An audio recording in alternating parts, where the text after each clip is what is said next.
welcome back to the afternoon session of our rehab specialist training for today. And I'd like to introduce Phil Hull. He is with the Community Housing Partners Energy Solutions. He's been with them since 2010, and he is a Buildings Performance Institute, because I'm trying to use all the acronyms. So it's BPI, HEP, which is Home Energy Professional, Quality Control Inspector. He's an energy auditor, building analyst professional, lots of titles. And so without further ado, I'd like to welcome Mr. Hall. Hey, good afternoon. Can everybody hear me? Yes, we can. Great. I didn't know you were going to read that thing right off of the internet. I'd have added in janitor and some other titles that actually are more appropriate. Yeah, so, we hold a lot of different certifications here at the training center. Those, in a lot of ways, are from my former life, because now I'm the director, so I don't get to go out and do the fun stuff like you all do. Go out there in the field and see what's really happening. And I miss those days, miss those stories, going in and finding cool things in houses and how we're going to fix it and everything. Before I go on, I remember, Sherry, you said there was somebody else that wanted to say a few words before I got into my spiel. Okay. We didn't want to forget him, so I will yield the floor for 45 minutes or so, whatever you guys need, you tell me. That's right. Joshua, go ahead.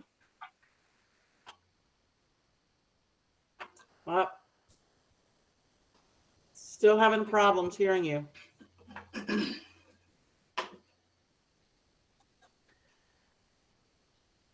You're still muted, Joshua.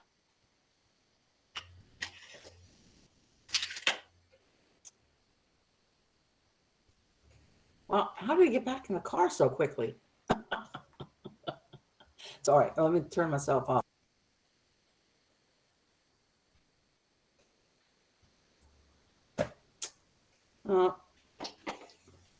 No. So maybe we can give him time later at the end if he can. Yeah, interrupt Absolutely. anytime. Honestly, anytime he can hop on, just let me know and I'll pause. That's not a big deal. So it looks like we have about 60 people on the call here. You told me, Sherry, I think there'd be like 5 to 10, so I wasn't nervous. But that's changed my outlook on this a little bit. And I was looking through the names, and I think I recognize some folks from Weatherization that might even be on here too. So feel free, anybody who's in the WAP network, if I don't talk about us the right way, you let me know and chime in and tell me what I missed. But so I'll try to give you a quick rundown, of who we are. I want to show you a video too, if it'll play, because I think that might give you kind of a bit more of a visual, better than just listening to me talk. But CHP Energy Solutions is we are a branch of Community Housing Partners, which is a community development corporation. And our broader corporate focus is to provide houses that are sustainable, healthy, affordable, et cetera. And Energy Solutions is one of the 3 legs of Community Housing Partners. And within that third leg of Energy Solutions, the third leg of Energy Solutions is the training center. So we're probably like the 9th leg or something of Community Housing Partners, if you really want to do all that math. But in short, we're really kind of a small piece of Community Housing Partners, but I feel like that we have a really big impact in all of you and what you do. And that is providing, quality training around energy efficiency, the house as a system approach, and weatherization, which is our primary target. Although we have trained code officials, Sandy Morris has brought her folks down here to utilize our spaces. Because of COVID, we haven't seen them in a couple of years. We kind of miss them because we love interacting with the building officials and seeing what's going on out there in the private sector, how things are changing in the codes and all of that. But primarily our focus is to train workers within the WAP network, Weatherization Assistance Program, that is funded through the Department of Energy. And those agencies, those professionals and staff are out there doing energy assessments. And those assessments involve looking at, the insulation levels and the gaps and holes in the attics from electrical wiring and plumbing penetrations, or HVAC chases, or a knee wall that wasn't properly blocked underneath, that may, now need to be blocked underneath. A variety of different things that are causing the house to basically use more energy through air infiltration and or the lack of or missing insulation, which is the thermal boundary. We are training those professionals to go out and do a comprehensive energy assessment on the house through the use of diagnostic tools like a blower door, duct testing, they're pressure testing the ducts. They're doing a CAS test. They're evaluating the heating systems for performance, for safety. They're writing up the whole house. They're measuring it. They're putting it into an energy model, and then that energy model is going to direct their work scope as to what they can do, and at what cost that they can do that. So that's kind of the short of who we train. We are the training center is an accredited training center through IREC, which is Interstate Renewable Energy Council. For a number of years, IREC primarily focused on certifying solar and wind training programs, and then in probably about 2011, 2012, they got into the weatherization, energy efficiency training market through DOE grant, and now they certify trainers and training centers like myself and CHP to provide accredited training.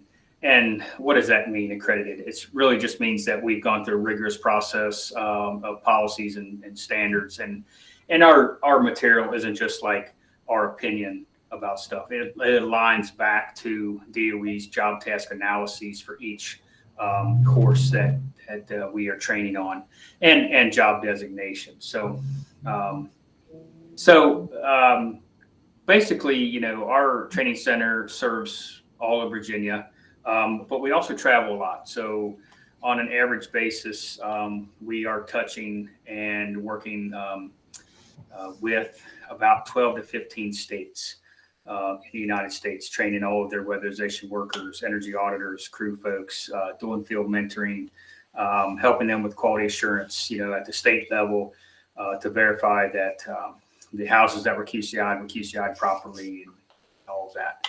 So we wear a lot of hats here at the training center. So that's just a brief, snippet of who we are, what we do. I want to show you a quick video, and then I want to talk about some of the courses that we have that might be beneficial to you based on the conversations I've had with Sherry and Jeff, that might be applicable to the rehab specialist. So let me see if this will play for us, because now I have to share. I can share my screen, correct? Yes. Okay. My entire screen. Let me know when you can see a CHP symbol. Yes. Okay. Do I have to do anything to play sound, or will it just automatically? It should come through our speakers. Okay. Oh. Can you hear that okay? No? Mm-mm. Okay. So it doesn't come through automatically. Let me see here. There was a button somebody showed me at one time. Phil, sometimes you have to share just a tab and Right. bring up the video, and it plays better than sharing your whole screen. Right. Oh, just a tab? Yeah. When you go to share, Okay. you'll see, share my screen. You'll see your whole screen, or you'll do, like Sherry said, a tab. So you want to do, and you should be able to see a snippet of the file or whatever that you want to share. I do. Let's try this again. Yeah. See, every system's a little bit different, like Zoom meetings or, Teams, or we've got 6 different ones, and it's like walking into a new office every day. Yeah. Let's try this and see. Can you see the screen now? Yes, it's yes. Coming up. All right, let's see if it'll play some sound. Give me a thumbs up. All right.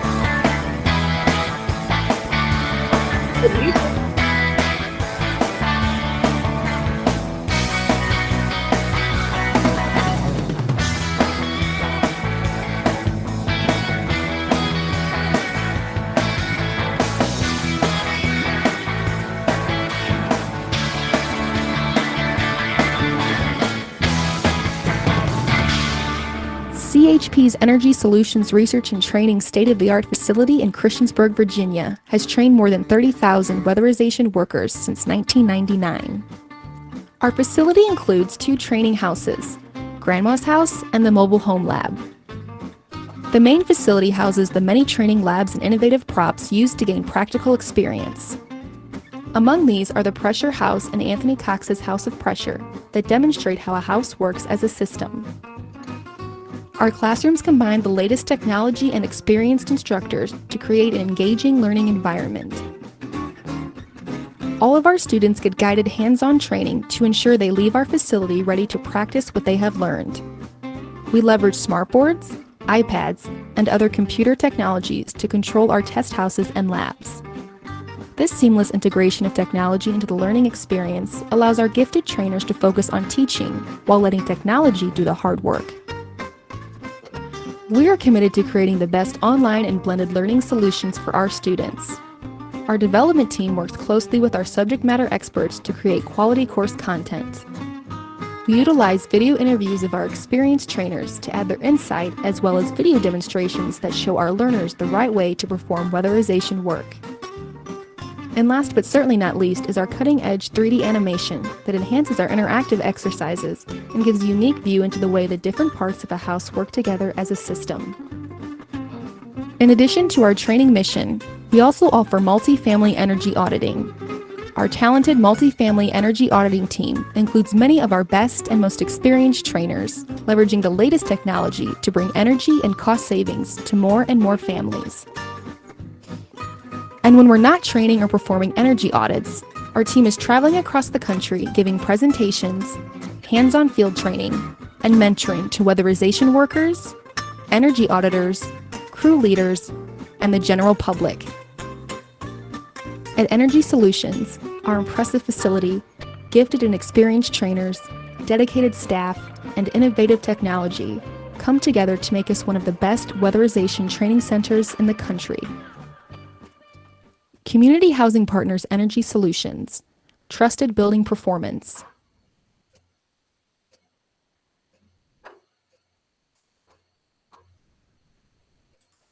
So I think they do a way better job of talking about who we are than I do.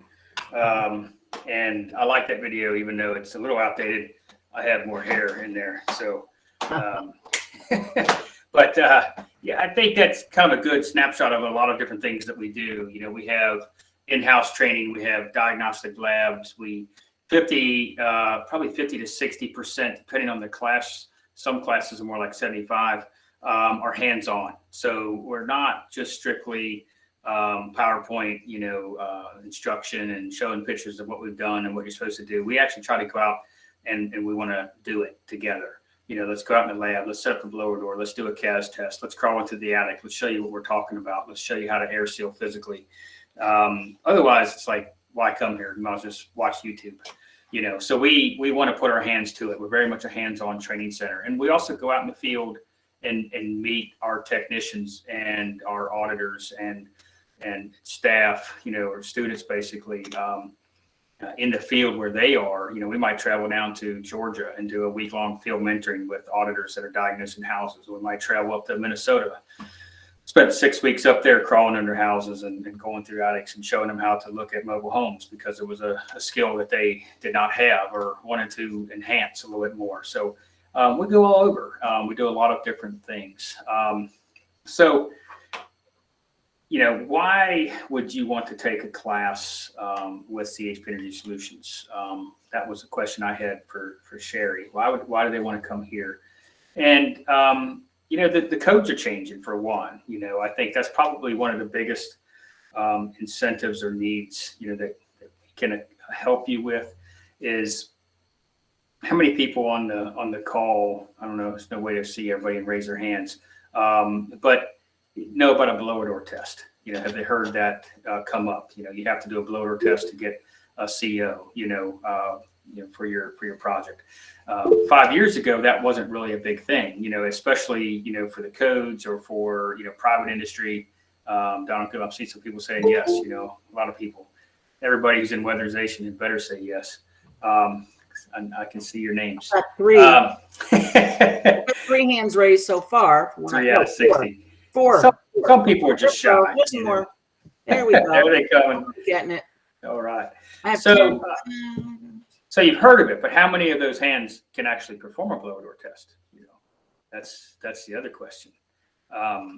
And hopefully the same amount of hands. But if not, that's one of the things that is becoming more and more prevalent in the codes is pressure testing the house for tightness, making sure that what we're building is really going to be affordable for the occupant to operate, you know. So we can build a really nice house. I'll give you an example.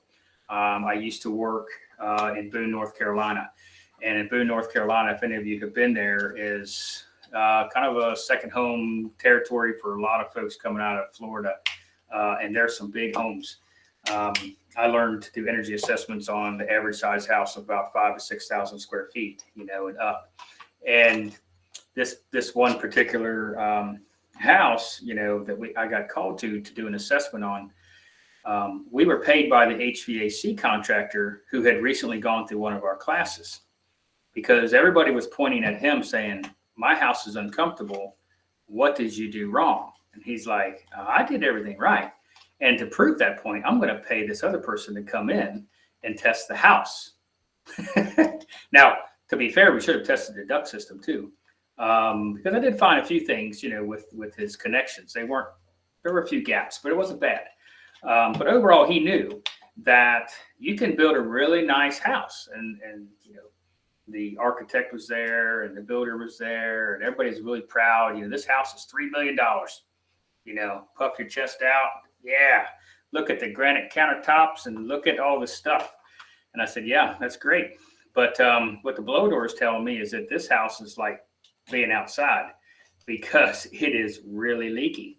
And so I started really explaining to them where all these different holes were, you know, right there in front of them, but they weren't used to looking for them. Like, for example, tongue and groove ceiling that didn't have a rigid barrier behind it. It was tongue and groove ceiling with fiberglass insulation on top.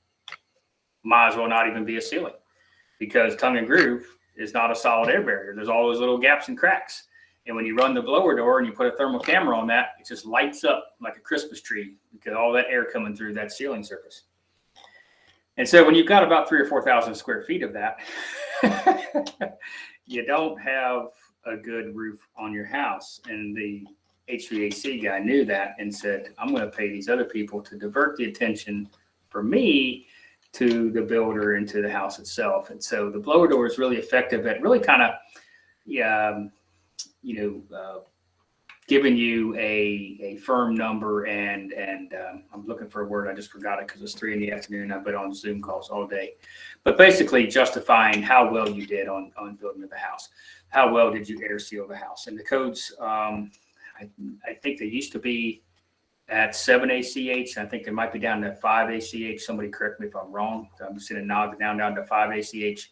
An Energy Star house is 3 air changes per hour. So the codes are really starting to catch up to the energy code.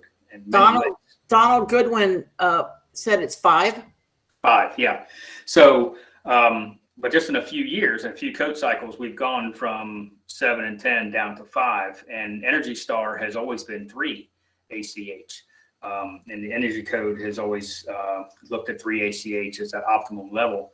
And ACH is air changes per hour with the blower door fan on. So I don't want to give away all the secrets in our classes because we want you to come, but I'll give you a few of them. So that basically means that, let's just put it in perspective, at 3 ACH, it means that the house will naturally exhaust its conditioned air to the outside one time every 3 hours. So 1/3 of the volume every hour. So you can imagine if you're up at 7 and 10, that heating system is going to run and run and run, you know, and somebody's not going to be happy with their utility bills. So we're going out there doing rehab, and we're really trying to do the best thing that we can. You know, pressure testing the house really shows us, did we meet our targets? Because you can walk around and say, I sealed everything that I could think of and everything I see, but it's what you can't see that matters. And how do we find that? And the blower door and thermal cameras and other simple tools can help us really kind of zero in on those issues very quickly. And the codes are now, and the code officials are now starting to enforce that and say, You got to pull a blower test and show me the numbers, or I'm not going to pass this house. The ducts are the same way. The HVAC contractors are required to pull a pressure test on their lines, just like a plumber. I mean, basically, you don't want the plumber letting water leak everywhere. We can see that. That's going to cause damage. But in a lot of ways, a leaky duct system in an attic or a crawl space can cause a lot of moisture issues too. And I think that the codes and our industry and the science is starting to catch up with what we've known for 20 to 30 years. But codes are tricky to get changed. It's costly. It takes time. We have to build the infrastructure. But we're there. And I think that's probably one of the biggest things that is going to impact Virginia as we move forward right now is that we now have to get everybody up to speed in testing houses using a standardized piece of equipment like the blower door and getting our ducts tested. So I want to try to share my screen here again. See if this will. I'll just try the tab method. No, that won't work. Try and share entire screen. That's better. So let me know when you can see it, Sherry. Just give me a thumbs up or something. I can see you. Yep, we can see it. You can see it. Okay. So this is just kind of a brief listing of a lot of different courses and services that we offer. And I can email this to you, Sherry, so you can send it out to the group after the call. But this, BPI infiltration and duct leakage course that we offer, that is the course that would teach you how to do blower door testing and duct testing. You would get nationally certified. It's a hands-on test only. It's about a day course with a 2-hour test afterwards. We have the building analyst, which is an entry-level energy auditor course for those that are out there doing assessments. Sherry and I talked about rehab specialists may want to expand their services that they provide. So an energy auditor type certification would allow you to provide those services to maybe another contractor, that is evaluating houses for this particular thing. The weatherization network is about to triple in dollar size and production. So they're going to need a lot of contractors. They're going to need trained people. They're going to need energy auditors. They're going to need subs that can go in and air seal and insulate and bring these houses up to the par that we have established within the weatherization network. So we have classes like, retrofit installer technician. I haven't highlighted that one for you, but it's on here somewhere. Here we are. This retrofit installer technician, which would talk you through, okay, we've got a leaky house. What do we do? How do we fix it? Where do we look? What are some of the materials that we use? What are some of the processes that we use?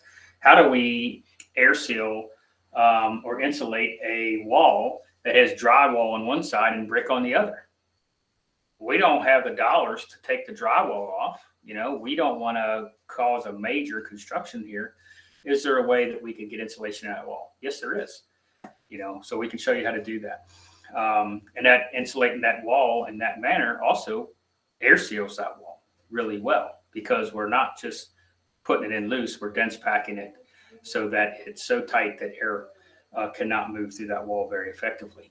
So these are techniques and things that we in weatherization have had for a number of years, and we're happy to share them and teach other contractors that work in the private industry or other programs. That's in a nutshell what we do here at the training center. We teach contractors how to improve those houses. We're not a trade school like a carpentry or electrical or plumbing or anything like that. We don't teach codes. We teach best practices on retrofitting as it applies to building science. The art of looking at how heat, air, and moisture move in a building. And how do we control those three in a manner that the occupant is living in a safe, comfortable, healthy home? And that's really what we do here is teach building science and then apply weatherization skills such as installer technician skills and energy auditor skills to that to accomplish those tasks. So, I'll send this to Sherry. A lot of the courses that we have that are full week courses, some of the core ones anyways, We also have as online courses. I've highlighted that here on this list. This retrofit installer technician is actually an in-person course. It's a 5-day course.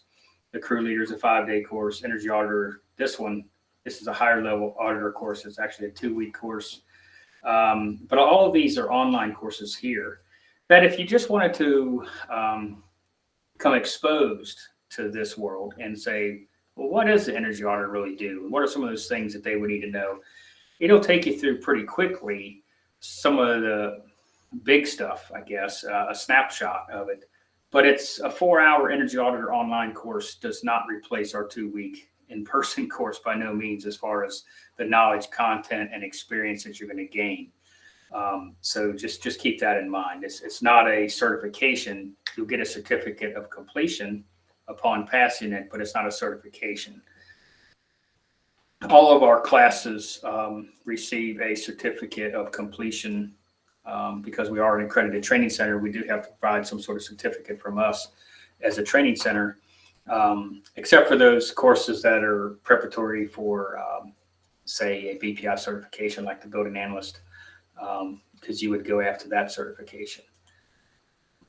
I'm looking over here because I've got another screen where the information is. So you guys, I'm sorry, I don't mean to like show you my ear all the time. It's very rude. But let me pause there, I guess, and see if anybody has any questions about. Yes, we have.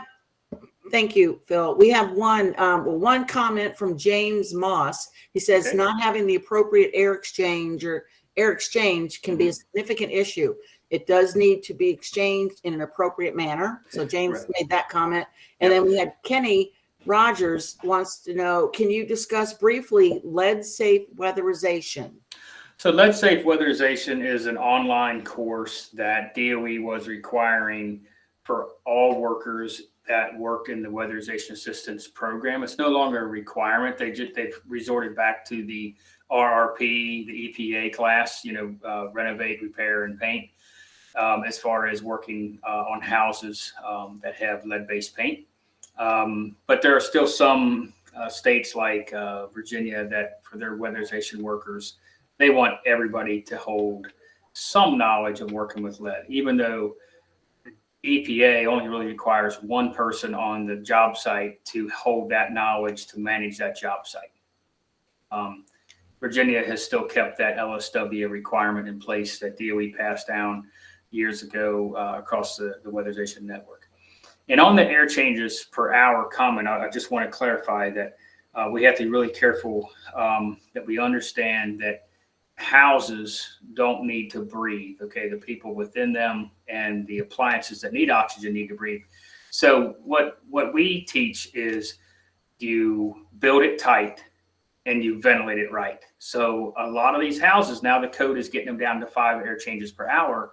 We really need to start looking at and understanding proper ventilation strategies per ASHRAE 62.2, because it seems kind of like crazy. A homeowner once told me, like, so you're telling me that you're going to reduce the size of my household, collective size of my household, from the size of my front door, which is like having a front door open year round in my house, down to the size of this. You probably can't see it because of the background. I hate backgrounds. Down to the size of this piece of paper. And then I got to add a hole back into my house to bring in ventilation because we've gotten it too tight. And I said, absolutely, ma'am. You heard me right. You're well on your way to being a building analyst. And the difference is that we don't want to breathe through those holes that are left in the house. Through that, basically, I used to describe it as like, well, when you go for, some fresh air, do you walk over to the window, or do you go over here to this electrical outlet and put your face up against that? And because that's where your fresh air is coming from right now. It's coming through those holes that are left in the building. Do you stick your face down there against the vent and try to get some fresh air from your crawl space? That's where that fresh air in your house is coming from right now. We're going to seal those holes up, and then we're going to add a dedicated supply that is regulated, that is specified for the size house you have and the people that live there and your conditions, to bring in fresh air that can be filtered and or tempered if need be, that fits your needs, versus leaving you to breathe through whatever hole we left in the house and we don't know where you're breathing from, you see. So that's kind of that difference of, yes, we do need to ventilate properly, but it's not by leaving holes in the envelope. It's not by building a leaky house. It's about building the house really tight and then incorporating strategies that are appropriate and healthy and safe, to mitigate those moisture, odors, or whatever. So I just want to clarify that, because I know that for some of our small homes, once the added ceiling is done, I can't read the whole thing, so I'll let you. Yep, I'll read that. For Yeah. some of our small homes, once the added ceiling is done during the construction, the home is too tight and does not meet the 5ACH. Can there be a variable passive device installed that can be adjusted without active mechanical means? I can speak to you further to explain. Yeah, that might need to be a separate thing to kind of walk us through that. And Sherry has my contact information. She can send that out as well. And if I can't answer those questions, I have a team of much more talented people that can answer those. But if I'm understanding you properly, it sounds like the house is getting below 5 ACH, which that's great. Good job, because the 5 is the minimum. It's not the maximum. So just to be clear on that. If you can get that house down to 0, hey, even better. But you have to add ventilation that's going to, take care of that strategy, So. Hey, Phil. Yes, sir. Can you hear me? This is Kenny Rogers. I can. That was my comment or question there. And here's the reason I say that is, so once we get the house really tight, then we put in one of those variable exhaust fans in the bathroom. Mm-hmm. Well, with our clients on a tight budget, a fan running constantly or a long period of time tends to run up their bills, and they have questions about it. Mm-hmm. And then it requires a further maintenance. What I'm looking for is perhaps just some sort of passive device installed in the ceilings or someplace up through the outside, so that when we come in to do our blower door, we can have a variable damper on there, and we can adjust the air so that we can get the air exchanges to where we want it without having to put a powered mechanical device that costs more money and Sure. for us to install and for the homeowner to continue to run. Sure. And just out of curiosity, what does that fan cost to run a year? I do not have that information. Okay. I'm only equating this to a situation we had with an alternative septic system we installed for a homeowner. Mm-hmm. It was a rehab. Nothing changed in her house other than us putting the alternative septic system in with a pump that was running quite a bit. And she immediately noticed an increase in her electric bill and asked her, why is this? What can I do? Sure. So any fan or any pump that's going to be running quite often for any house is going to change their electric bill for anybody that's on the fixed income and know what the bills are. Absolutely. So let me address that. I don't have the exact numbers. And that is one of those things is perception, meaning I hear something run, it's costing me money. That's a common perception with someone who is watching their budget. All of us should be, quite honestly. I do. I'm not considered low income, but I walk through and turn off the lights, and my wife's like, we don't have to live in a cave. I was like, well, we don't have to fund the utility company either. So I'm not putting their kids through college. But and I get that. You hear something running and you go, this is costing me money. And the first, thought is to turn it off. We had a gentleman here a few years ago, one of our contract trainers, and he actually did the calculations on these ASHRAE fans. And I think per month, it's like less than a few dollars, like per month. It was like $10 or $12 or something a year to run this ASHRAE fan, because it's very low voltage and amperage, and they're not running necessarily all the time. We don't have to have them run all the time. We can put them on timers where they run for short bursts of time at higher CFMs. The balance is that we can also run equations on how much air infiltration and exfiltration have we reduced, and what are the BTUs that we're losing based on that. And I used to run these calculations off the top of my head, on the board when I was teaching. And you can very quickly see that you could pay for the cost of air sealing your house in a year or less. And then the amount of heat that you're saving more than pays for many times over that fan that you're putting in for health and safety reasons. The passive ventilation strategy, I'd have to look into.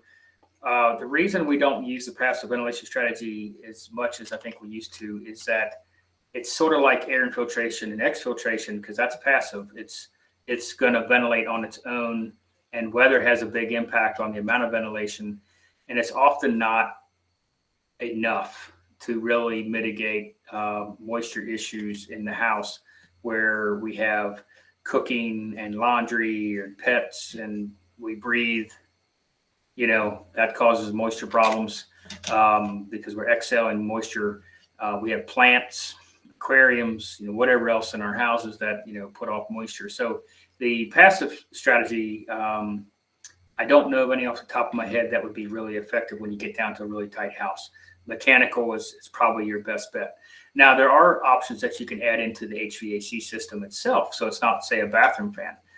That would be a supply side ventilation strategy. When the unit kicks on, then it's opening up a damper to the outside and it's bringing in some fresh air. Certain climates are better for that than others. We're probably in a more moderate temperate climate. It's okay, except that we do get a lot of humidity in the summertime, and you're bringing in, warm, humid air across your coil in the summertime, and your coil may or may not be able to keep up, and you may still be dumping moisture in the house. So that's why we hold these classes. It's complicated, and there's calculations that you can run, and there's strategies that you can do, and there isn't necessarily one strategy that works for every house. There are some strategies that we use in weatherization that work for most houses, but sometimes we have to go a little bit beyond that.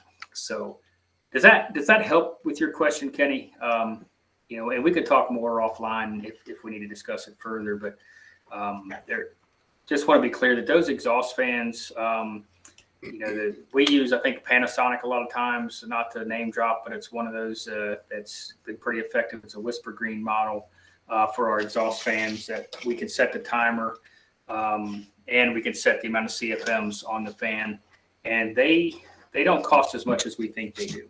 So, and then there's probably some literature on that out there somewhere. Is how much they actually cost per year annual usage.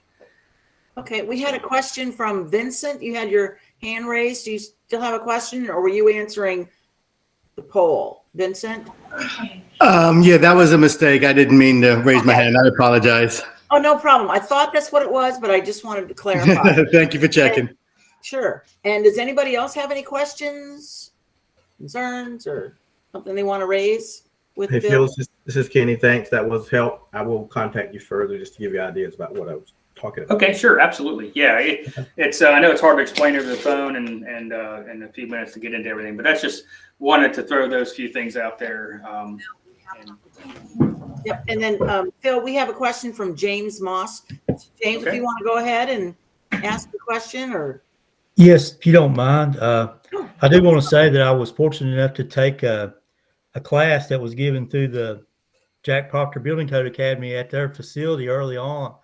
And for anyone here who hasn't been there, you really should. I enjoyed it very much, learned a lot, especially on the importance of building envelope sealing and the blower door testing. And it's been invaluable because we have found homes, Kenny talks about them being, the problem with them becoming too tight, but the way you introduce the air into a home has a direct effect on the longevity of the home and the maintenance because of the moisture getting into the wall cavities. But so if you don't mind, I know you put out the thing again, but will your classes and courses for, let's say, the blower door testing and duct blaster testing certifications, they available, I guess, on a recurring basis yearly, or how? So that's a good question, and yeah, thanks for the comments about the training center. Sherry will send you a check later. Hey, early you've added a lot of things. I noticed when you're going through from when we were there earlier, but where you had the see-through home and wall cavities. Oh yeah, and different things. That was interesting as it could be, and really everyone should see that just to find out what happens when you turn on your dryer or your hood exhaust Mhm. or your gas burn or your gas water heater. Well, you would be upset. We had to take that out because we've been growing a bit and we need more classroom space. And so we took that one out. We do have the smaller versions still, and they do the same thing. Right. But that really big one, that life size one, we had to take out because it wasn't getting used as much as we would like. And we needed that space for some other flex training space. So I feel really bad that we took it out. And now you're like, that was like the best thing in your training center. But yeah. So your question, I apologize. I got off track here. Just asking again about the about the classes. frequency of the classes. Yeah. So there are some classes that are on an as needed basis. So what would be best is, and I'll email you, Sherry, too, also Andrew Woodruff's contact information, because Andrew Woodruff is now the keeper of the calendar. I used to be. I gave it up a couple of years ago. But I would reach out to him if you're interested in any one of these classes, and he'll walk you through how to register. He'll walk you through when the next schedule is. But most importantly, if we don't have anything immediately scheduled, because we don't want to create a yearly schedule and say, this is everything we're going to offer for the year. And when we're offering it and then somebody needs something else, we schedule on an as needed basis, on request basis, per the weatherization networks that we serve.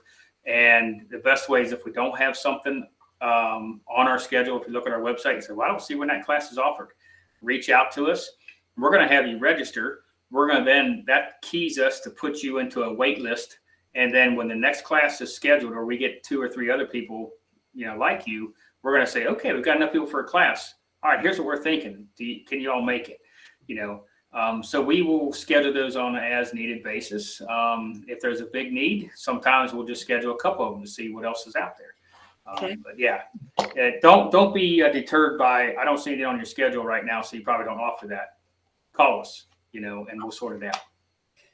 Thank you. Does anybody else have any questions? Either put it in the chat box or raise your hand. Anything you want to bring up? Phil, this is Kenny Rogers. I think I recognize a guy in that opening of your presentation. His stomach was a little smaller than mine, but he looked a lot like me, so I'm expecting a royalty check soon.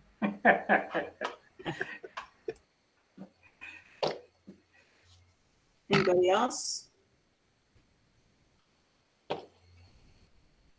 And I have a question, I guess a question. So I'm a community development specialist here at CHCD and have some background in, construction. Would you recommend that maybe me and others that that are government administrators that are monitoring projects take some of these courses?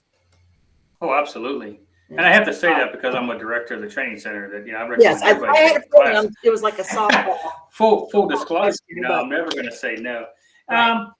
What I would say is yes, but I would also say that we'd want to have a conversation as to what you want to get out of it, because we wouldn't just say, all right, yeah, take just any class you want to. We might tailor it to what you want to get out of it. Right. It might be that we customize, and we do customize classes.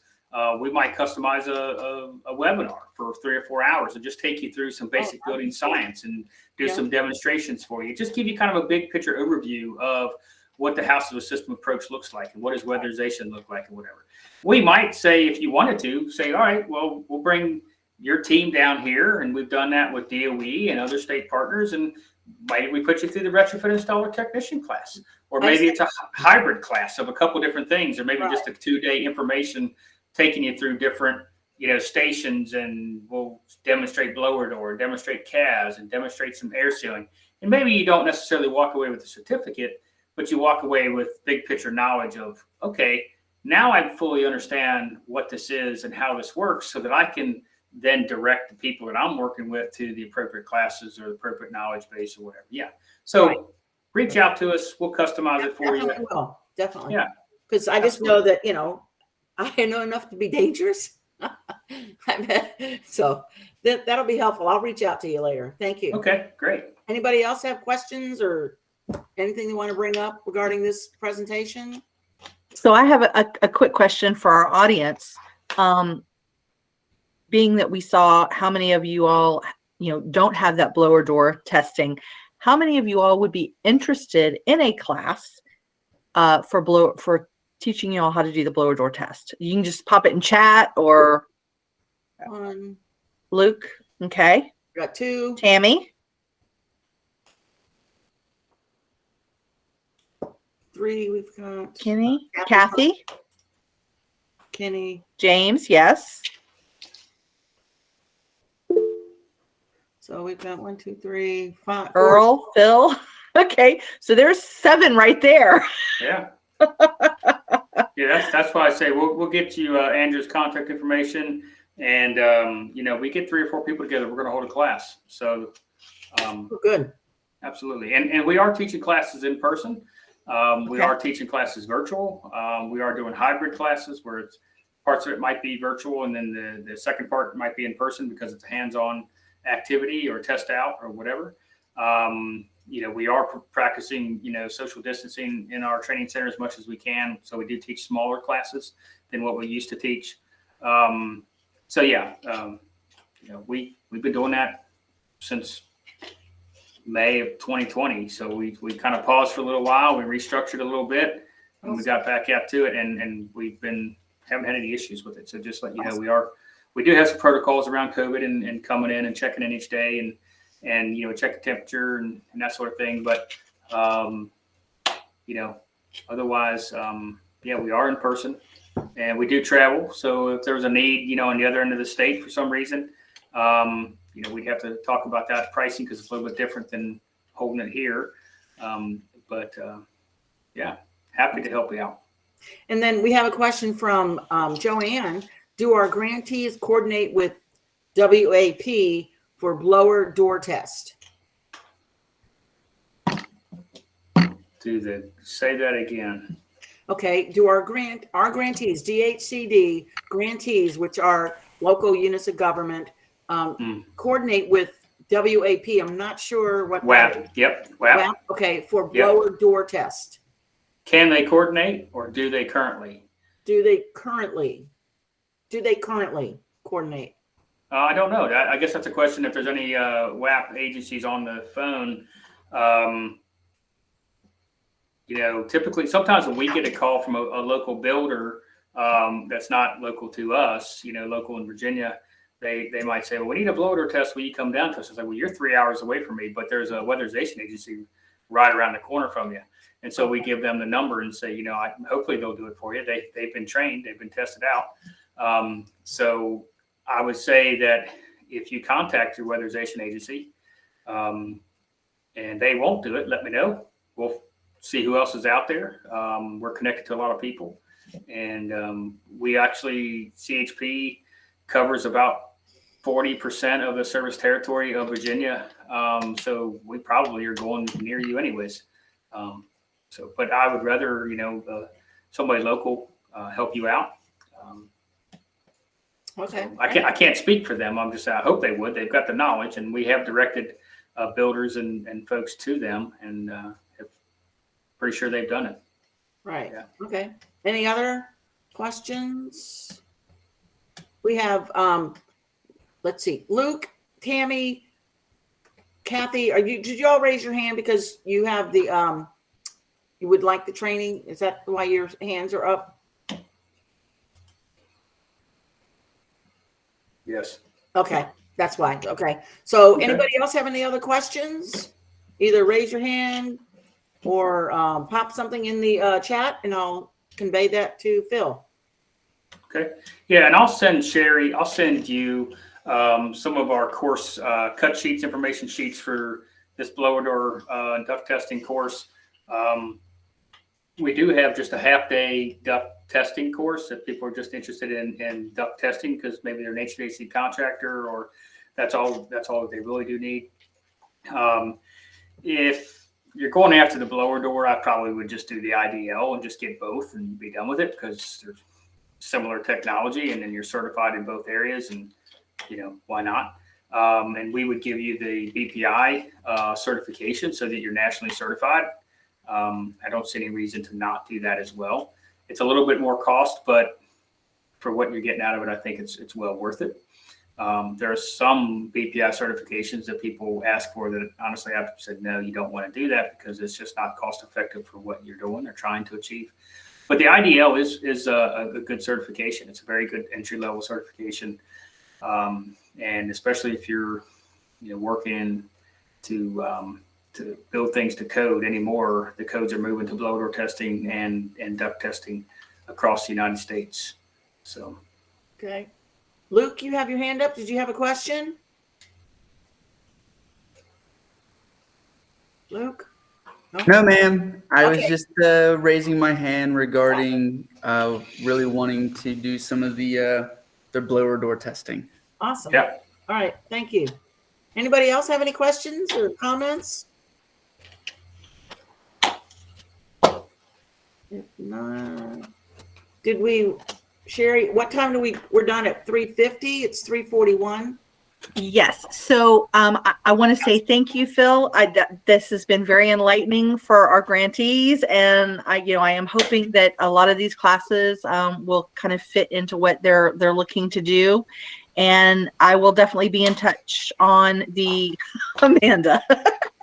And We'll Joshua, definitely be in we're gonna let touch. Joshua have a minute or two or three. That's what I was going to say. I'm gonna go to Joshua. I just wanted to thank Phil for his time, and if you'll send me those documents, we're creating a web page for the grant manager or the rehab workshop. So Okay. we'll load the class information and your contact information onto that page. Great. Yeah, and you might even want to just add a link to our training center website. It also has a lot of our courses and things.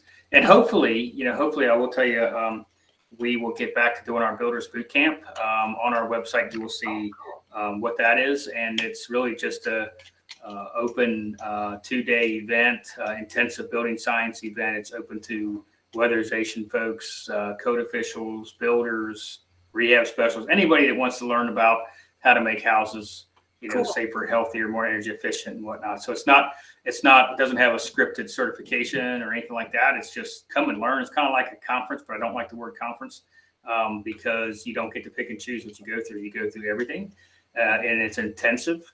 And it's been a lot of fun, but I don't know if we'll get back to that this year because that's about 60 people in a big group. And we probably have to wait till 2023, but I don't know. Keep your fingers crossed to see how this COVID thing pans out, right? So Yes. Let's hope so. So thank you so much. And like I said, I will have his information on our webpage by tomorrow. And you are welcome to stay and attend. If you have other things to do, we understand completely. But we're going to turn it over to Joshua and see if he can come online now. And So can you guys hear me now? Yes. Wonderful. I'm sorry, I've been traveling around all day. I had doctor's appointments today. Actually, you guys called